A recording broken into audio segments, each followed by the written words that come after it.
Diri pejabat OJK dan Dirut BEI, akankah jadi kabar baik atau justru kabar buruk bagi investor? Kita akan membahasnya bersama Edi Pranasidi, founder Indonesia Superstocks Community. Selamat pagi, Pak Edi. Selamat pagi, apa kabar? Ya baik, Pak Edi. Pak Edi, ini pertanyaan publik juga nih soal pengunduran diri pejabat OJK dan juga Dirut BEI. Ini menurut Anda menjadi kabar baik atau kabar buruk bagi investor? Ada dua sisi yang harus kita ada yang harus kita perhatikan dari kondisi ini. Satu, ada tanggung jawab moral seperti yang dikatakan oleh Pak Purbaya, tapi juga yang kedua mungkin kita harus mengatakan bahwa pengunduran diri ini adalah sesuatu yang sifatnya ada transisi reformasi yang baik ya untuk bursa maupun untuk OJK. Dan yang harus kita catat adalah sebelum ini terjadi, pemerintah sudah melakukan banyak hal yang saya kira positif, termasuk misalnya menaikkan free float atau saham yang dimiliki oleh publik dari 7,5% menjadi 15%. Kemudian juga misalnya membuka atau mengumumkan delik baru, kalau misalnya dana pensiun boleh menggunakan AUM-nya sampai 20%, dan ini artinya kalau misalnya kita hitung total AUM dana pensiun BUMN itu sekitar 127 triliun. Kalau misalnya 20% ditambah lagi misalnya dengan AUM-nya yang lain-lain, itu kita akan dapat misalnya 81-84 triliun rupiah untuk menjaga IHSG. Ditambah lagi kalau misalnya kita melihat lagi dari AUM yang dapat dari dana pensiun swasta ya. Jadi itu banyak, kemudian juga ada Danantara yang akan masuk, sehingga akhirnya saya pikir itu akan jadi yang baik untuk menjaga IHSG. Awal dari tata kelola yang baru gitu ya Pak Edi. Tapi kalau kita lihat lagi nih Pak Edi soal pengunduran diri yang terjadi serentak gitu ya. Kalau menurut pandangan Anda ini apakah lebih mencerminkan tanggung jawab moral atau ada indikasi kegagalan kebijakan pengawasan pasar modal atau nih ada indikasi tekanan dari pemimpin negara? Semuanya ya, saya pikir. Satu, karena setahu saya MSCI itu udah katakanlah sudah memberikan semacam catatan untuk yang free float ini sejak 3 bulan yang lalu kalau tidak salah ya, atau misalnya dari 2025 pertengahan seperti itu. Tapi kemudian ternyata tidak ada misalnya atau kurang respon dari yang menjadi regulator. Kemudian yang kedua, apakah ada tekanan dari penguasa tertinggi? Saya pikir kita harus berpikir realistis lah. Karena apa? Karena bursa efek ini adalah jantungnya ekonomi Indonesia. Kalau misalnya bursa efek kita IHSG-nya turunnya sampai 15% dalam 2 hari, itu artinya akan sangat berpengaruh kepada investasi dalam negeri kita. Dan tentunya ini akan menjadi perhatian yang sangat besar dari penguasa tertinggi negara ini. Dan kalau misalnya kemudian dia bermain cantik dengan mengeluarkan beli dulu nih 20% AUM bisa dipakai untuk Dapen dipakai untuk misalnya membantu IHSG, kemudian ternyata setelah itu ada pengunduran diri massal kan seperti itu. Dalam kondisi-kondisi seperti itu kita harus berpikir positif bahwa apa yang dilakukan pemerintah dengan gerak cepat, misalnya mengangkat direktur utama Bursa Efek sementara, kemudian juga ketua OJK sementara Ibu Friderika atau Mbak Kiki, itu adalah langkah gerak cepat yang sangat baik buat saya ya. Yang artian positif, IHSG seharusnya baik-baik saja hari ini seharusnya ya, dengan kondisi misalnya dana yang akan masuk banyak dari Danantara maupun dari dana pensiun. Oke, dari Danantara ini kan memang hari ini akan rencananya masuk market gitu ya Pak ya. Seberapa besar sih peluang dan mungkin perannya gitu untuk bisa menaikkan IHSG kita? Begini, kalau menurut hitung-hitungan kan setiap 1 triliun dana masuk kan bisa membuat IHSG 20 poin atau 30 poin kan naik gitu loh. Dengan kondisi sekarang pada IHSG penutupan kemarin di 8329, saya kira kalau misalnya ada koreksi sedikit kemudian bisa masuk Danantara dan juga Dapen dengan kekuatan di atas 100 triliun saya pikir ya. Artinya seharusnya ini dapat menghandle atau misalnya dapat mengantisipasi berapapun koreksi IHSG yang akan terjadi, dan mudah-mudahan hari ini sebetulnya membaik ya.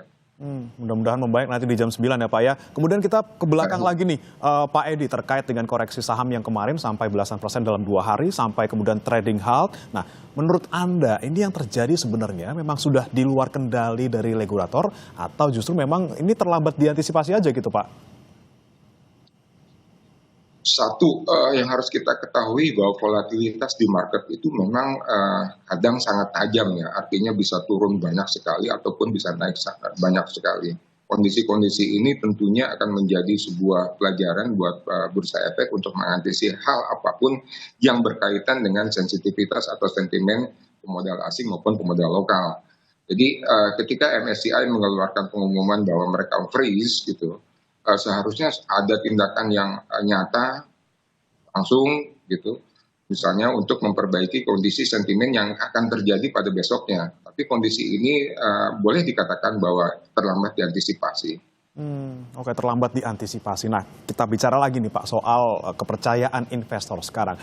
Di awal MSCI kemudian membekukan penilaian di bursa saham kita, ini kan sudah turun pastinya kepercayaan investor. Nah, kalau kemudian diikuti dengan mundurnya para pimpinan OJK dan juga BI, ini otomatis akan menurunkan kepercayaan mereka juga atau seperti apa sepertinya Pak?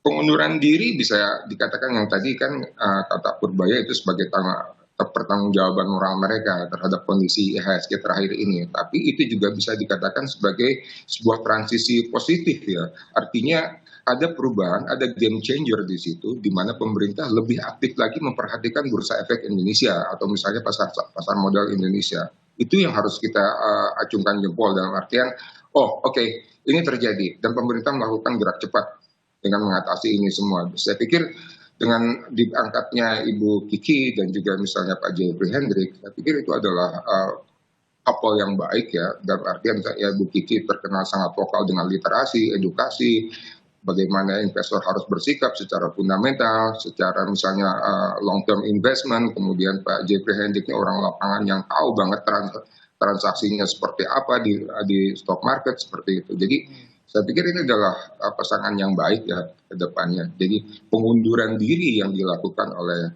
beberapa top brass dari OJK maupun dari Bursa Efek Indonesia itu merupakan sebuah titik balik untuk mudah-mudahan menjadi lebih baik di masa depan.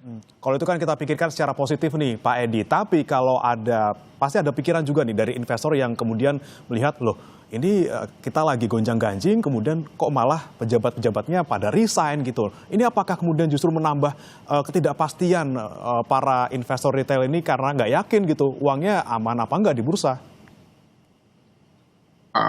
Buat saya ini terlalu pesimis ya. Kalau saya harus mengatakan bahwa gitu loh, yang paling penting adalah satu, kalau market melihatnya apa gerak cepat yang dilakukan pemerintah untuk menghandle kondisi ini. Yang kedua, yang harus dilakukan adalah ketika pejabat-pejabat baru ini memimpin, yang dilakukan adalah 100 hari kerja mereka mau ngapain? Karena kita punya waktu sampai Mei 2026 untuk memperbaiki kondisi ini. Dan saya yakin mereka sudah bergerak cepat. Salah satunya misalnya dengan menaikkan batas 15% itu ya, dari 7,5% menjadi 15% free float atau saham yang dimiliki publik. Jadi betul mungkin dalam jangka pendek sekali, misalnya 5 atau 10 menit market misalnya ada aja asing yang akan keluar misalnya karena merasa misalnya kurang berkenan. Tapi saya pikir kedepannya akan tetap positif untuk Indonesia. Karena secara fundamental saya yakin ekonomi Indonesia masih baik-baik saja dan Indonesia tidak bangkrut. Oke, ini yang jadi harapan kita juga ya Pak ya. Pikiran positif dan juga bagaimana optimisme kita ke depannya. Tapi kalau kita lihat lagi soal kondisi investor retail kita di Indonesia secara umum gitu Pak, apakah mereka cukup terliterasi nih soal kemarin soal koreksi dalamnya, kemudian soal misalnya tato melambung lagi dan juga mungkin soal isu-isu gorengan, saham-saham gorengan ketika kemarin MSCI membekukan penilaian buat kita Pak? Ini yang paling saya cemaskan sebetulnya dengan investor retail ya, terutama dari Gen Z ya. Jadi mereka membeli karena mau beli gitu, bukan karena mereka berpikir ini untuk investasi masa depan. Karena kalau misalnya berinvestasi di saham, harus dikatakan jangan main saham, tapi berinvestasi di saham atau di pasar modal, itu selalu harus mengutamakan kehati-hatian dan juga harus tahu apa yang dibeli. Seperti itu. Kalau hanya misalnya mengikuti influencer yang katakanlah hanya ingin mengangkat, dia udah beli barang duluan, kemudian mengatakan ini sama akan naik. Dan ketika investor retail masuk, dia jualan misalnya seperti itu. Kondisi-kondisi ini yang harus diberantas oleh Bursa Efek Indonesia maupun OJK. Karena kondisi ini sangat mempengaruhi mental dari investor retail itu sendiri. Jadi mereka ketika kehilangan uang atau kehilangan dana karena beli saham yang sebetulnya fundamentalnya tidak ada, tapi misalnya dipom-pom terus atau misalnya kemudian disupport terus oleh influencer-influencer tersebut yang katakanlah banyak dari mereka, bukan tidak semua ya, banyak dari mereka yang berpikir untuk keuntungan sendiri seperti itu.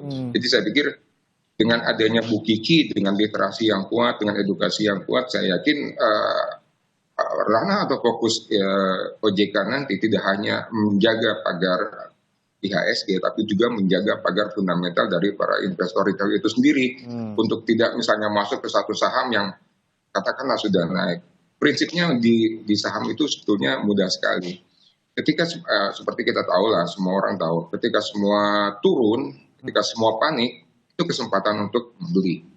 Karena ketika harga saham naik pasti ada turunnya, seperti itu. Jadi jangan membeli saham yang sudah naik tinggi kemudian ikut-ikutan naik juga karena ada influencer gitu, dan kemudian nanti terjebak di harga tinggi seperti itu. Itu prinsip dasarnya ya Pak ya, jangan FOMO karena influencer bilang apa kita ikuti, kenali profil risiko investasi kita juga. Kalau misalnya belum ngerti atau belum aman ya jangan jangan agresif ya Pak ya. Saya ingin mereka lebih belajar lagi fundamental yang lebih baik, tidak ikut-ikutan misalnya ini akan naik karena begini karena begitu. Saya pernah berpengalaman ya, ada suatu perusahaan yang katanya akan diakuisisi oleh perusahaan asing lah apalah, dan ternyata down gitu seperti itu. Kondisi-kondisi ini yang harusnya menjadi perhatian Bursa Efek, apakah berita-berita seperti itu benar atau tidak. Jadi ada semacam filter dari mereka. Katakanlah kan sekarang udah zamannya AI ya, gampang sekali apakah ini buatan hoax atau misalnya di-create untuk menciptakan sebuah manipulasi harga, ya itu yang harus dilakukan. Nah itu dia ya, edukasi juga bagi para investor retail agar jangan sampai mereka salah langkah dalam bermain saham dalam tanda kutip gitu ya. Pak Edi Pranasidi, terima kasih banyak, founder Indonesia Super Stocks Committee sudah bergabung bersama kami di Kompas Bisnis. Selamat pagi Pak Edi. Selamat pagi, terima kasih banyak. Jangan beranjak, saudara, kami masih akan kembali dengan laporan langsung dari Bursa Efek Indonesia sesaat lagi. Tetap bersama kami.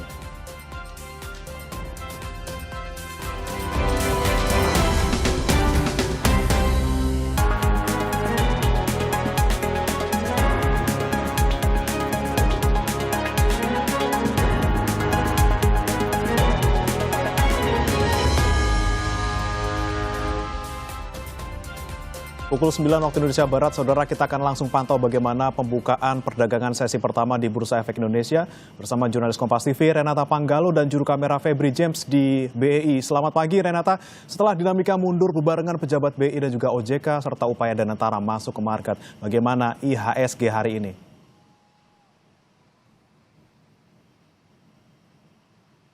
Iya, Bre, kalau kita bandingkan dengan indeks harga saham gabungan di akhir perdagangan Jumat kemarin, memang IHSG sempat menguat tipis 1,18% ke level 8.329. Sementara prediksi-prediksi dari beberapa pejabat, misalnya Menteri Keuangan Purbayudi Sadewa mengatakan IHSG tidak akan kebakaran, dan juga dari CEO Danantara mengatakan IHSG akan rebound. Tapi benarkah beberapa prediksi tadi? Langsung saja kita lihat ke papan bursa untuk memantau indeks harga saham gabungan hari ini. Dan Bremana dan juga saudara, seperti yang bisa dilihat di papan bursa hari ini, indeks harga saham gabungan dibuka di zona merah. Ini terkoreksi 0,58% atau 45 basis points di level 8.276. Jadi memang kalau yang bisa kita simpulkan ya, indeks harga saham gabungan ini masih dibayang-bayangi sentimen negatif dari laporan MSCI yang menuntut akan transparansi bursa Indonesia begitu. Dan kalau yang kita lihat atau yang bisa kami rangkum gitu dari beberapa hari ke belakang, memang indeks harga saham gabungan ini mengalami penurunan tajam ya, dan lebih tepatnya masuk ke kategori anjlok hingga level minus 8%. Dan akhirnya karena anjloknya begitu dalam, ini mengalami trading halt atau penghentian perdagangan sementara. Dan sentimen negatif utamanya sepertinya ini merupakan laporan dari MSCI. Dari laporan MSCI ini yang bisa kita lihat memang MSCI memutuskan untuk membekukan seluruh proses rebalancing dan evaluasi indeks saham Indonesia hingga Mei 2026. Dan selama periode tersebut, Premana dan juga saudara tidak akan ada perubahan signifikan dalam struktur indeks yang biasanya dilakukan secara berkala. Yang bisa kita rangkum memang dalam laporan MSCI ini, ada setidaknya beberapa concern begitu ya. Yang pertama adalah terkait dengan transparansi kepemilikan saham, kemudian dari kebijakan free float Indonesia yang sebelumnya 7,5% yang akan kemudian ditingkatkan menjadi 15% nantinya oleh OJK dan juga Bursa Efek Indonesia. Kemudian juga terkait dengan pembentukan harga saham. Setidaknya tadi merupakan beberapa concern utama yang disampaikan dalam laporan MSCI. Tetapi yang menjadi resiko tertinggi begitu yang paling ditakuti oleh investor adalah bagaimana kemudian dari Indonesia sendiri ini akan mengalami downgrade status dari emerging market menjadi frontier market. Dan jika skenario ini terjadi, maka daya tarik Indonesia bagi investor global nantinya bisa menurun drastis. Apalagi kalau kita melihat bagaimana kinerja Indonesia begitu ya, kinerja IHSG Indonesia kemarin itu dana asing yang sudah mencatatkan aksi jual atau net sell ini sekitar 13,9 triliun. Ini hampir 14 triliun Premana dan juga saudara.